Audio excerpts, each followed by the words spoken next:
il y a du vrai, mais le problème, c'est l'explication qui est donnée par ce schéma. Euh, comment vous dire? La question du libéralisme, d'une part. Moi, je veux bien qu'en 1068, on parle de quel libéralisme d'abord? C'est du libéralisme économique, ou ce qu'on appelle aujourd'hui d'une formule, d'ailleurs il faudrait vraiment la préciser, parce que moi je ne suis pas contre, mais il faut la détailler, néolibéralisme. Alors le néolibéralisme, il faut faire attention, parce que c'est aussi la clé qui peut vous ouvrir toutes les portes. Hein. La famille néolibérale, le mariage néolibéral, les enfants néolibéraux. Donc, je veux dire, bon...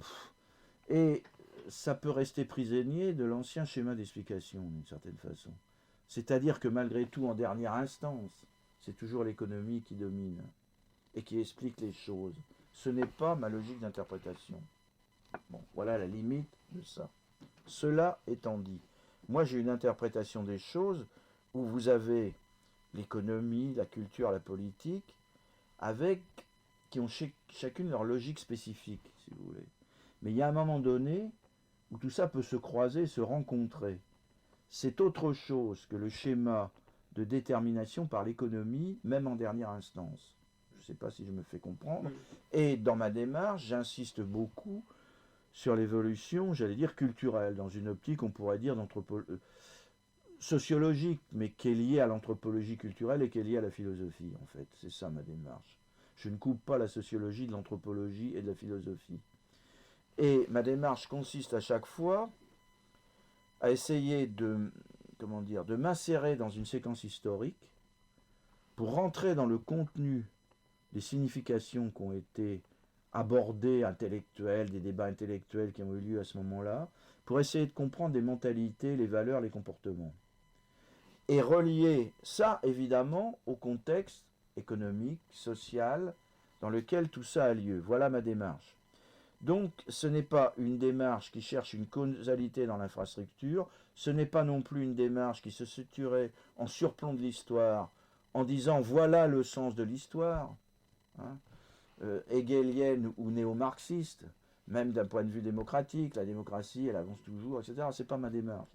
C'est plutôt la démarche qui serait plus proche de celle de Merleau-Ponty, si vous voulez, de l'insertion dans ce que j'appellerais une chaire de l'histoire, composé de signification, de la culture, aussi avec des œuvres, et qui fait que l'histoire a une signification et on peut débattre de sa signification. Et que finalement, on s'inscrit toujours dans cette chaire et chacun est amené à tracer un sillon à l'intérieur de cette chaire-là. C'est très différent de l'histoire de je me situe en surplomb, j'ai trouvé la cause et je vais pouvoir déterminer la marge de l'histoire. Voilà un peu comment je me situerai. Alors sur libéral-libertaire, par contre, ce qui est en partie vrai, c'est que cette révolution culturelle, quand vous regardez les choses, elle a joué à partir déjà les années 60 avec ce que je vous ai dit sur la nouvelle type de société, 68, etc. Et il y a un moment donné où cette révolution culturelle va rencontrer le libéralisme économique, la vague du libéralisme économique, au milieu des années 70-80. C'est là où il y a une rencontre possible des deux. Mais je parle de rencontre possible, si vous voulez. Je ne parle pas de causalité économique qui aurait entraîné les choses. Et d'autre part, comment dire ça,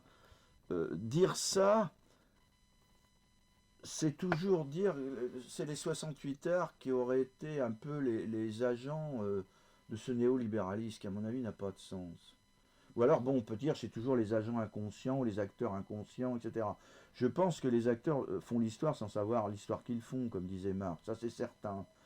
Mais quand même, les traités de libéraux en 68, alors qu'il y a quand même une critique du capitalisme que je trouve d'ailleurs un peu folle par moments, cette critique du marché, enfin ce rejet total du marché, il y a aussi en 68, moi aujourd'hui je la trouve totalement un peu folle. Ça ne veut pas dire qu'elle dénonce pas des phénomènes réels au passage. Mais dire que le courant 68, 70, tout ça était déjà libéral avant l'heure, ça n'a pas de sens à mon avis.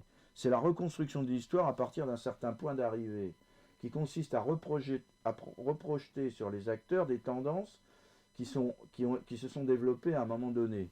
La vague, pour dire les choses sommairement, la vague libérale issue des États-Unis, Reagan ou Thatcher, à partir de la seconde moitié des années 70-80, elle intervient à un moment donné. Alors évidemment, l'individu, le fantasme d'une autonomie absolue, si vous voulez, de l'individu, peut faire écho aux lois, ou la critique de l'État. La critique de l'État peut faire écho au dogmatisme libéral de la critique, je veux dire, libérale de l'État, hein, vis-à-vis de l'économie. Mais quand je dis ça peut faire écho, ça ne veut pas dire que l'un est la même chose que l'autre.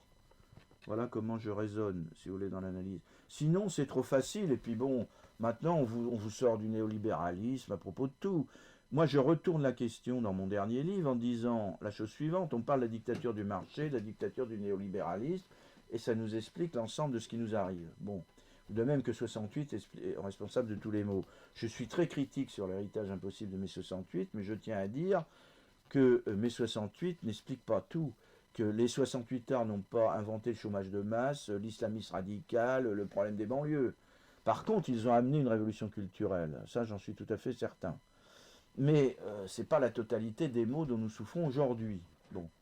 Et je crois que cette formule de néolibéralisme, il faut faire attention à l'utiliser ou l'expliciter quand on l'emploie. Je pense qu'il y a une responsabilité des intellectuels à expliciter les mots qu'ils emploient. Sinon, ça devient un peu des mots fétiches, un peu emblématiques, qu'on peut trouver sympathiques, parce que c'est un peu des mots symboles. Mais leur question, c'est leur portée explicative dans l'explication des phénomènes historiques et dans la réalité précise, si vous voulez. Hein. Alors, je ne dis pas du tout qu'il n'y ait pas rencontre entre un certain courant libertaire et une forme de néolibéralisme, mais ce courant de rencontre ne veut pas dire que les deux fusionnent et ça soit la même chose.